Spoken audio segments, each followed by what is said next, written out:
we're back. Chapter 4 of Allegiance, talking about Fort Sumter. This is a pretty exciting chapter, I gotta say. The man of the hour, Robert Anderson, he's coming in the picture. So to bring you guys up to speed, Fort Sumter, Charleston, South Carolina, right?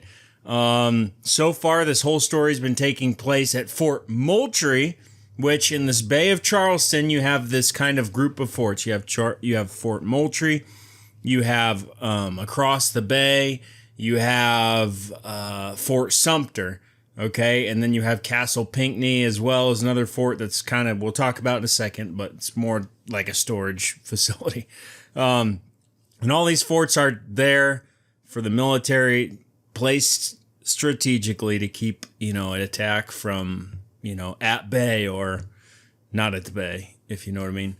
If anyone tries to attack by sea coming into Charleston. So, Fort Sumter, okay, start of the Civil War. You guys know this is the first, we'll say this is the first Americans shooting at Americans in the Civil War is at Fort Sumter. So, here we are in the story.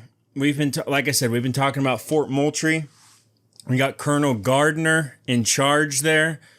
There's rumors going around in the town. Stuff is kind of heating up, okay? Lincoln is just elected. There's just an overall kind of tension in the United States. You know what I'm saying? Probably like nothing we've ever experienced. Or I would say these days, I think if you could, just the tension that we have now since, probably 2016, how it's just kind of just been a general kind of uneasy feeling of, I don't know, just maybe kind of some, it's been tense politically. Okay. So, multiply that, you know what I mean? Multiply that quite a bit and put yourself there in Charleston, South Carolina, where you're a guy that is in charge of the military, and you have to figure out what to do on that fort. So let's just get in the chapter here. This is chapter 4, the Fulcrum. Okay. So, like I was just saying, the fort is everyone at the fort is aware of the tension in the country over secession. Okay. It's no secret. Okay. Everyone knows what's going on. Everyone knows what's going on. You've got, just out in town, it's just, it's what people are talking about. Okay. So you've got this, they're going to send an engineer down to Fort Moultrie to basically, because the place is in bad shape. Like we said in the last chapter, we talked about how, a group of Boy Scouts could basically take over Fort Moultrie. Okay. It is not, it's not in the best of shape. It's just been kind of neglected. There's hardly even anyone. The garrison is very small. There's not even very many people staying at it. Okay. And again, Fort Moultrie is what we're talking about right now. This is on Sullivan's Island. If you have a bay, okay, maybe I'll put a picture up here. But if you're listening, if you have a bay, you've got Fort Moultrie on a little island. Across the bay, you have Fort Sumter. Okay. So we're talking about Fort Moultrie, which is kind of, that's the main fort. Sumter is not even, no one's even in Sumter right now. Okay. So, we're going to get into Sumter. But anyway, so, John Foster is, he's sent down. He's an engineer with the Army. He's, and he's got his, SHIT, if you know what I'm saying, together. Okay. This guy he's got his stuff together. All right. He's a captain, 1846 West Point grad, big tall guy described as physically imposing. And so he's going to go down, he's going to set up his office in Charleston. Okay. In Charleston, in the town of Charleston. He hires 150 guys out of Baltimore to work for him because they don't even have enough soldiers down at Fort Moultrie right now to put together any sort of work detail. So this Captain John Foster, who's sent down by the Army to fix up the place, he's literally got to hire his own guys. Okay, so and he does that. He gets some guys out of Baltimore, 150 of them. Okay, and he's not even working. So this is a situation where he's the Army doesn't even have an account for an expense account for this guy to fund his operation. This John Foster. So he's got to. He's got kind of a separate expense account, right? Where he has to manage and he has to pay these guys to work. And John Foster, he's good at that stuff though. He's good at managing the construction. He's also good at just the logistics and everything, all that admin, all that kind of stuff to pay them. So we're working on a separate, a whole separate little thing from the Army. Because we don't even have the support from the Army right now to do this. So Foster's going to bring on a guy, Lieutenant George W. Snyder, guy out of New York. He was teaching at West Point, as it seems like every one of these guys that we hear about was. He was teaching at West Point when he gets orders to Charleston, okay?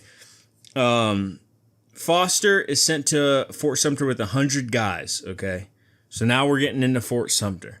All right. So Foster is going to, like I said, he's going to take 100 guys to Sumter because Sumter is, well, they described it as an empty, isolated bastion. Okay.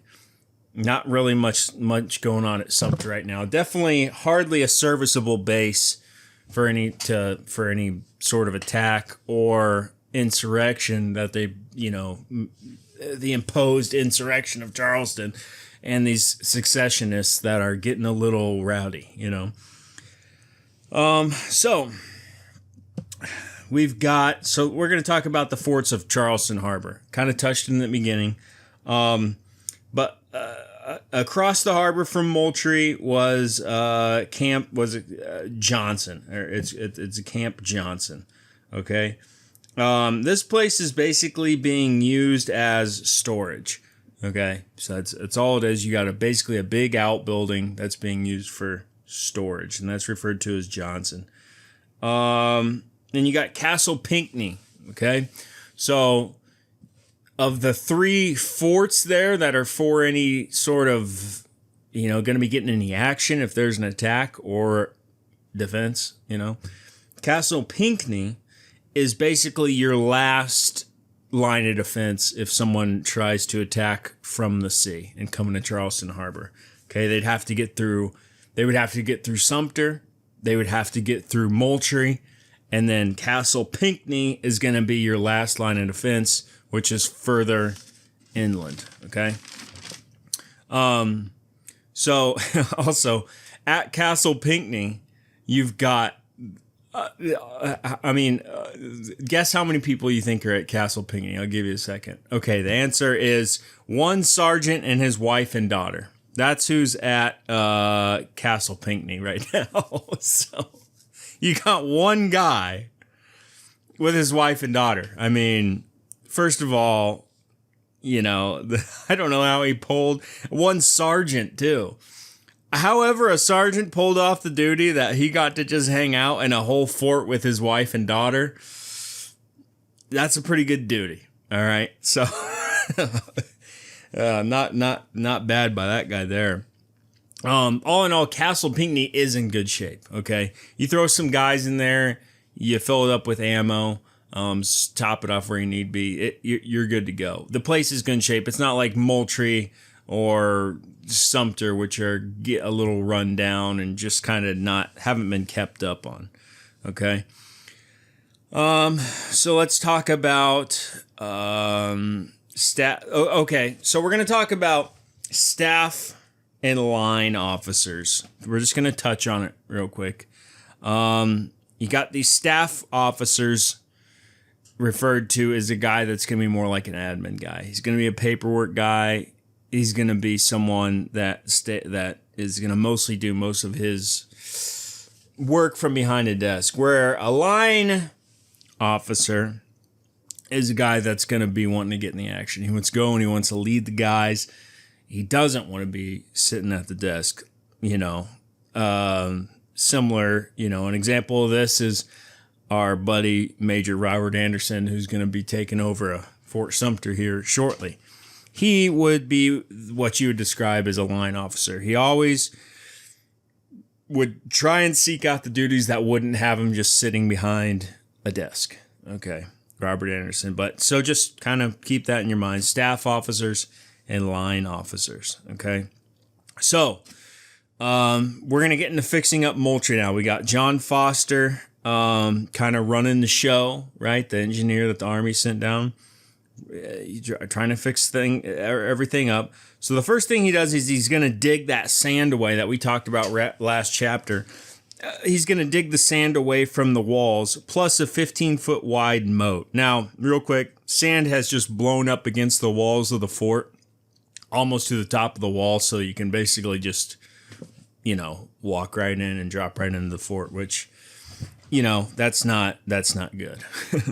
So he digs that sand down, and like we said, he dug a 15-foot moat, filling with a nice line of fire onto the beach, right? For people that might come in the harbor trying to cause trouble. He sallied up all these little what they call sally ports on the fort.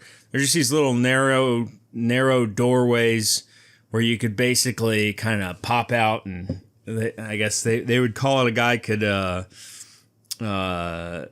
would say a guy could sally out. He could sally out and, pop off around or whatever, and then pop back in the fourth. Well, they sealed all those up, okay? They build what is called a bastionette on the northwest corner to support a cannon that would, okay, now this little thing, this bastionette, this is kind of a platform that's built outside the fort that is going to allow them to, if there's any trouble inland, not coming from the sea, coming from the other side of base, they have this little cannon that they can move around and aim up and down the road that's going up and down the base. Now, people in town are looking at stuff like this, okay? And we're going to talk more about that in a second, but people in the town they're watching all this go on. And you got guys that are this pretty heavy secessionist group that is saying, they're just waiting, everyone's waiting to throw the first punch in this whole deal. And especially these secessionists, all they need is the U.S. government to throw the first punch, and then it's on, and, it becomes a punch, and then, how it goes. Well, if they don't actually have to, they were not talking about a literal punch, but it's like, well, they didn't, if they start building up the forts, we're going to take offense to that. Okay. If they start having more reinforcements come in, we're going to take offense to that. Speaking as a Charlestonian secessionist. Okay. They're saying, we see the Army doing this stuff because they're trying to, they don't want us to have our way of life. They don't want us to do our thing. They're going to attack us. They're going to stop us from what we're doing. That's kind of what's going on right now. So all this stuff going on in the fort has just even more rumors being stirred up about, you can imagine. I mean, they think Lincoln, these are people that think that their lives are over because Lincoln got elected. You know what I mean? That's a lot of the people we're kind of talking about right now. So, where were we? Okay, we were building the bastionette. Yeah, a little maneuverable cannon on basically the backside away from the bay. They would be able to point up and down the road on the backside of Fort Moultrie. Okay, as well as they did a little picket fence. All around the fort, around most of the fort, that was within, pistol range. So just kind of slows someone up if you could imagine running towards a place and you have to get over a picket fence. Obviously, they're going to get through it, but it just slows them up for a little bit where maybe they can crack off around with the pistol and, slow them down. So, like I just said, the people in Charleston are not too happy with all this stuff going on. There's rumors going around. There's every rumor you can imagine. They're not happy that there's, free blacks working out there. So it's getting pretty hairy. So Doubleday, Doubleday's name is going to come up. Doubleday is watching these little secession meetings take place. I mean, they're like, the way I interpret it is that the secessionists are having these little meetings, in kind of broad daylight, so they can show people, hey, we're having these meetings. Okay, yeah, we're doing our thing here too. We're getting ready, so bring it on. So now, oh man, the leadership at the fort is just something. So you got Doubleday, he's an interesting fellow. I don't know quite what to make of him yet. All right. He's reporting to Colonel Gardner, Colonel Gardner is in charge of this whole, is in charge. He's the officer on deck of Fort Moultrie. Okay. He is in charge of the whole place. Doubleday is reporting to him, hey, the secessionists are outside the fort. They're doing all this stuff. And, Colonel Gardner doesn't even live on the fort. He lives downtown. Okay. So Gardner reminds Doubleday, also the highest ranking officer actually on the base. Okay. So Doubleday is telling Gardner, who doesn't even live off base, but is in charge of the whole thing, hey, these secessionists are getting crazy. Gardner tells Doubleday, hey, just to remind you, you're the guy on base, so you're in charge of keeping everyone safe. He's like, not it. So that's kind of the leadership from Gardner. I don't know if it's fair to call him a bad or poor leader, but I think he was about 67 years old or something, and a guy probably just probably waiting it out there. But I don't know either. Sure, if you read the history of Colonel Gardner, there's a story there as well. So who knows? I just know it seems at this point in his military career, he kind of just wants to lay low. He doesn't want to get involved in all this. He certainly isn't doing the best job, at least, leading during this kind of tense time, right?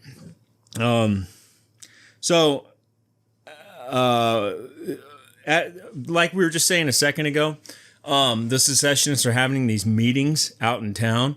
Also, they're kind of coming in and just walking around because they can, you know what I'm saying?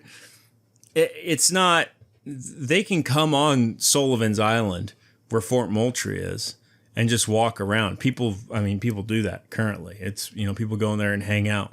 They've got a whole resort there. So these secessionists are coming and just walking around the fort, kind of checking things out, just kind of, just making people uneasy, right? They think that these secessionists are building up an insurrection thing and they're going to attack the forts. They don't know what's going on. In the meantime, these guys are I don't know, just not de-escalating the situation by any means. You know what I mean? So now we got Lieutenant Snyder on base, who's noticing that there's some of the guys they're kind of acting a little fishy, right? He's picking up that some of these guys are working with, or at least close enough to the secessionists out in town to be, worth a second look. So basically, Lieutenant Snyder goes to his most trusted guys and makes sure that they're armed, kind of lets them know, hey, whatever.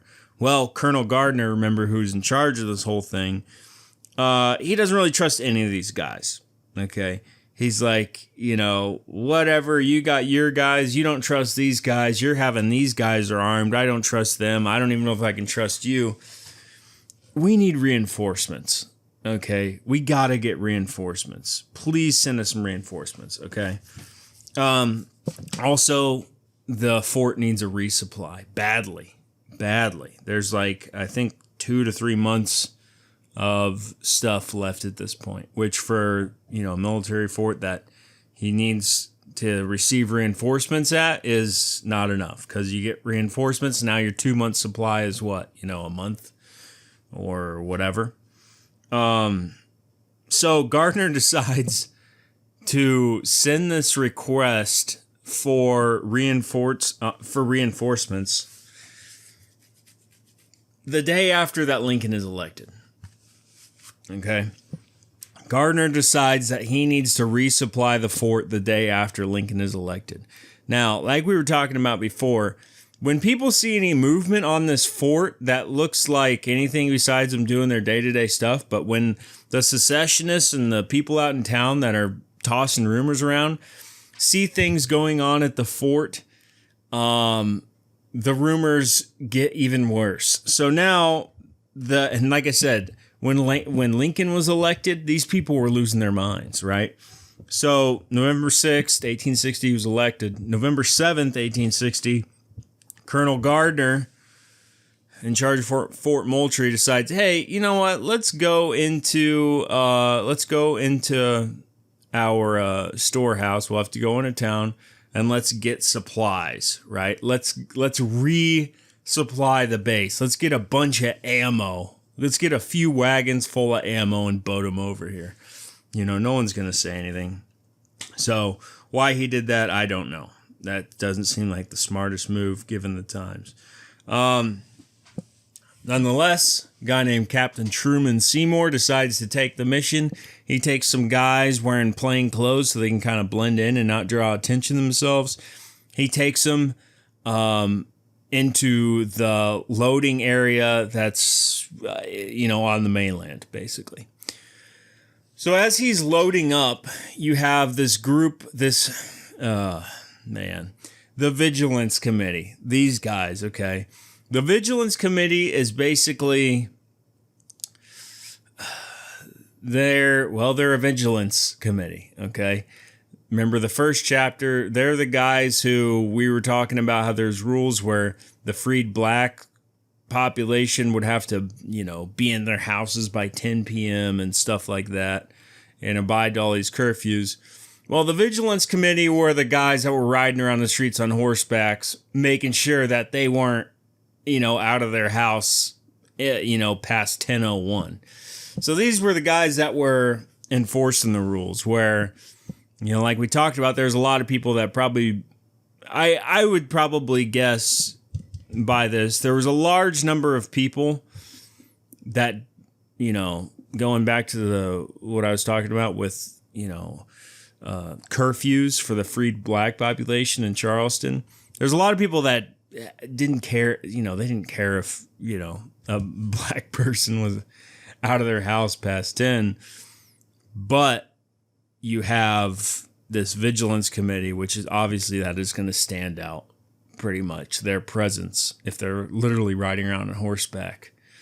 So that's the guys that we're kind of dealing with here. And now they're at the dock, basically the wharf, as Captain Truman Seymour pulls up with his guys, just, oh, hey guys, yeah, just nothing to see here, just kind of floating around, practicing undocking, so we'll probably just hang out here.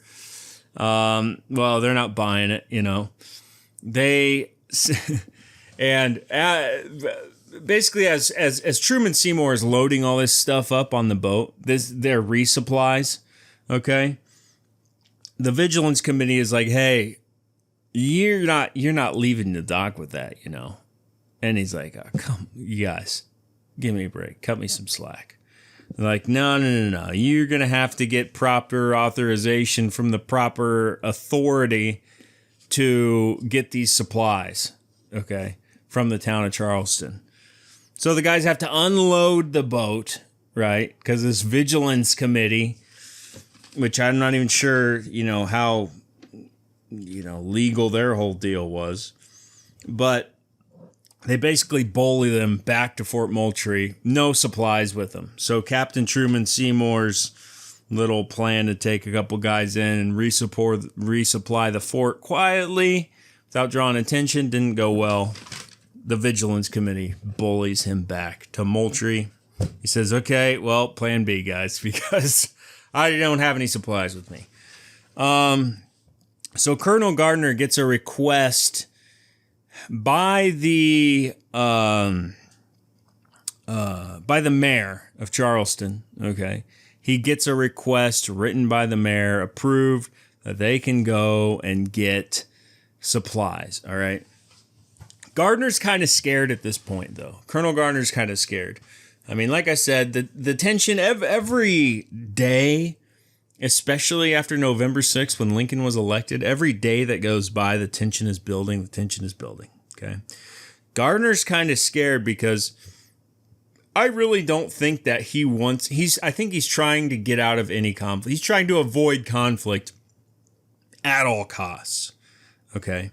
So Gardner, he says that he's just, okay, let's just do something else for now. We'll figure out what to do about getting resupplied. Saying, we can't go now because now if I accept the mayor of Charleston's approval for resupply, then I'm empowering the local government over the federal government. Because remember, Colonel Gardner is a soldier in the United States Army. Okay.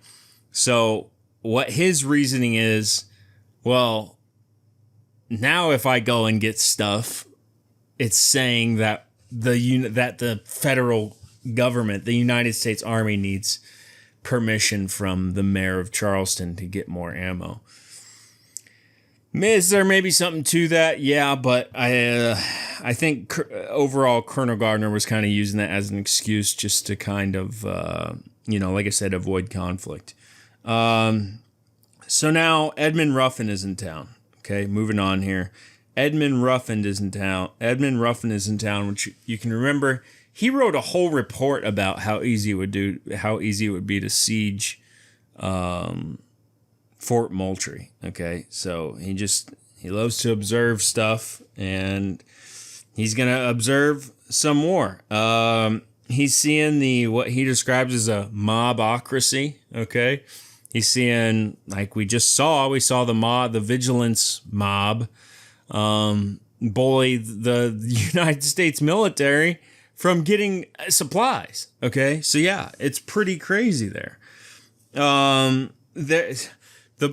Here's another one. You got he describes the boys of the city. Okay, quotation: the boys of the city won't let a Pennsylvania ship dock. A ship that came in from PA. Just whatever. There was 19 wharves in Charleston Harbor. There's a lot that goes in and out of Charleston. So it's just a ship doing regular business. They wouldn't let the ship from Pennsylvania dock until it took down its American flag. Okay? So yeah, stuff's a little crazy in Charleston right now. The current governor. Now, this is where at least someone seems to have some sort of sense. The current governor Gist of South Carolina sends a militia to guard the arsenal that is, that would supply Fort Moultrie so that, the militia doesn't come there and overrun it and empty the thing out. So some action is moving, but like I said, everyone is walking on eggshells, So November 16th, Gardner is basically straight up told, we're not going to let you get reinforcements. Okay, this is by the mob out in town. He's basically told, listen, enough games. We're not going to let you guys get reinforcements. Sorry. You know, this is just a mob out in town. Yeah, sorry, you're not going to be able to get reinforcements. If you do get reinforcements, guess what? We're going to attack you, okay? So now it's becoming a little more... It's becoming a little less ominous a threat, isn't it? You know? Now the mob is really like, okay, look, we're just going to be straight up with you guys. You know, if you see any funny business, we're coming for you, all right? Not not good. Yeah, probably not good. November 8th, they closed down Moultrie. No more visitors. Okay, remember there was visitors that would come and walk around and just kind of intimidate everyone. Well, they closed down Moultrie. They start doing drills, actually loading their guns. They've been, you know, they don't even keep guards there with loaded weapons there at Moultrie right now. So now they're having their sentries actually, you know, carry a loaded gun. So Washington sends a guy, John Porter, down to do a report. They say, look, go down there, do a report, bring it back to us. And the report doesn't look so good, okay? It implies that Gardner is not fit for command, all right? They talk about how basically everyone there is not the worst, but not the best. And when he says not the best, means, yeah, this is not good. Okay? He implies that Gardner is just not gonna cut it down there, all right? And he goes up, he talks to people up top, and they end up at Major Robert Anderson. So John Porter, he talks to Anderson, all right, and he says, you know, you're the guy for the job. General Scott gets word of this. He says to Anderson, listen, Moultrie is going to need reinforcements. So just to kind of recap that, everyone up top is just talking about what's going on, all right? They've decided they're going to send down Anderson to replace Gardner. General Scott's take on the thing is Fort Moultrie is going to need reinforcements. That's pretty much the consensus. Fort Moultrie obviously needs reinforcements.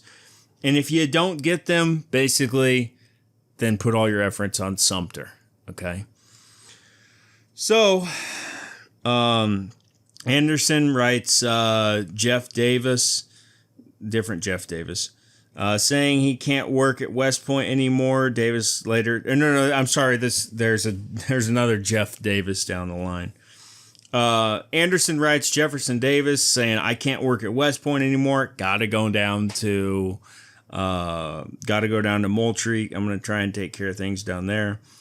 Jefferson Davis will later say that Anderson was a Southern sympathizer, but there's nothing that substantiates that. So, but it was something that he, I guess, claimed,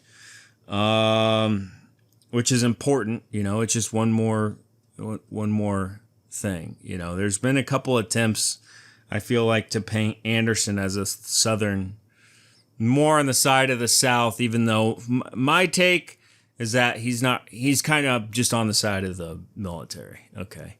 So, and if he's on the side of the military, that's going to put him on the side of the Union. All right. But we'll see, you know, why that's been brought up. I'm sure as we go through this story, that'll probably kind of reveal more as to why that's been brought up. So Anderson gets down to Moultrie and goes to work getting some discipline in these guys down there. Okay, Anderson is he is a badass dude, right? He's a good leader, and like we were talking, he's a line officer, so he's about the action. He's not a desk jockey. He's not going to sit around, and he's a good leader. He's a good example for everyone. And that's what they need down there. They need some discipline. They've had Colonel Gardner in charge, who really isn't, what do you want to say? I don't know. He's not very proactive. Okay. So Anderson gets down there. He sees how things are volatile. He has little supplies. And, he's got this pretty sorry excuse for an army, but he's going to try and get him whipped up into shape. He's also not really sure about how Washington feels about Moultrie, saying, okay, guys, so do you want me to even really worry about if Moultrie gets taken over?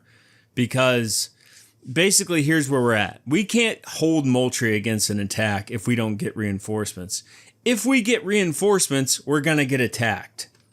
So it's a hell of a position to be in. Anderson has his buddy Colonel Ben Huger down there kind of helping him out because Ander doesn't know a lot of the guys down there. And Anderson he's actually kind of a shy guy, right? But he believes in all the leadership principles of, he likes to be, operate just purposefully, not waste any words. He doesn't freak out. He doesn't scream. He doesn't yell. He's just a pretty decent leader that is, firm and fair. Kind of the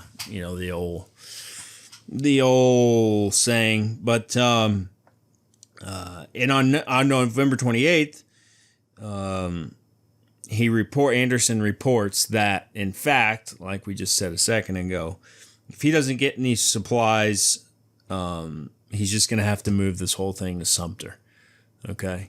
Washington's writing back. They're talking to Anderson like, they're like, yeah, well, whatever you do, just realize that whatever you do, demands you need to be very wise and cool. It's pretty hot down there. And Anderson's like, yeah, no shit. Okay, I got it, guys. Thanks for telling me that it's tense down here up in Washington. Thank you for that note that, in 1860 I receive every 2 days. Thank you for telling me to be careful. Oh, man. So, December 1st, Anderson sends another note. And he's been informed that on December 17th, South Carolina, all the politicians of South Carolina are going to have a meeting. They're going to secede. And when they do, they're going to demand the forts at the harbor. Okay, that's a big deal. So now that's coming down the pipeline. The governor finally sends some reinforcements to Castle Pinckney, which, you remember, that's kind of the last line of defense. That's the fort that's most inland, okay, in comparison of Sumter and Moultrie. December 10th. Okay, now this sounds like it's going to be interesting. Lieutenant Richard Kidder Mead arrives, and he relieves the Lieutenant Jeff Davis, who Anderson just sent out to Castle Pinckney to man the place. Now, this is interesting because Richard Kidder Mead he's like Southerner to the bone, okay? His dad works for Buchanan or something, and he's a Southerner. He's a true Southerner, right? So now he's going to be kind of running their, kind of first line of defense if you're going to be facing a siege from Charleston, okay? So wrapping this thing up, we're talking about Doubleday again. Him and his wife are there. I don't know where they're getting their info from, but they have all these kind of crazy. They're hearing rumors about, the secessionists are putting cannons. They're building a 2,000-man militia of their best riflemen. And I guess if you start doing some numbers, that's not even possible. They don't know where they're getting these rumors. This is Doubleday and his wife, so they're just the gossip, couple, I guess. None of his little rumors are substantiated. Nonetheless, maybe it's just telephone, and it actually is based off something in reality, and by the time he hears about it, it's, though they're bringing 2,000 guys. Well, I don't know. But nonetheless, Anderson, he's there. He's still asking for advice from Washington. Like I said, you can't just give away a fort, okay? He can't just let a fort be taken away. If he starts doing too much, he's going to cause them to attack. So I would imagine Washington is very happy to have Robert Anderson in that position right now. Okay. And I imagine they probably chose a good guy. They're probably going to, choose someone that is generally trusted and knows that he's just going to try to do the right thing. Okay. So that's what I think is respectable about Robert Anderson. He's just, he seemed like a generally cool-headed, respected guy. Did a good job. Had a good command presence.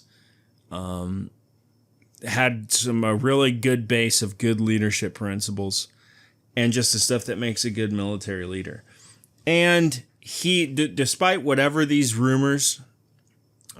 Despite whatever the rumors are from Doubleday, from any of these guys, from any of the rumors of the secessionists out in town saying they're going to attack, saying they're going to take the harbor after they secede, saying if you get supplies, we're going to take over. Major Robert Anderson is there to just do whatever he's going to have to do.